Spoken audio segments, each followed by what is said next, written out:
আপনি কি জানেন নীল নদে একসময় জীবন্ত কন্যা বলি দেওয়া হতো?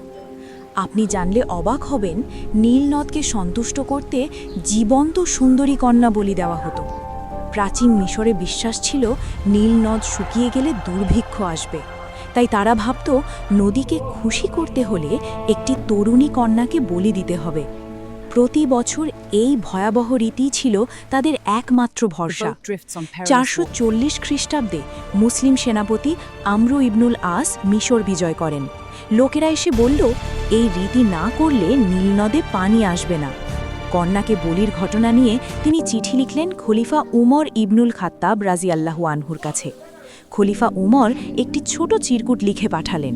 সেখানে লেখা ছিল, হে নীল নদ, যদি তুমি নিজ ক্ষমতায় প্রবাহিত হও তবে থেমে যাও, আর যদি আল্লাহর আদেশে প্রবাহিত হও তবে প্রবাহিত হও। চিরকুটটি নীল নদে ফেলে দেওয়া হলো। কিছুদিন পর নীলনদ স্বাভাবিকভাবে প্রবাহিত হতে শুরু করল।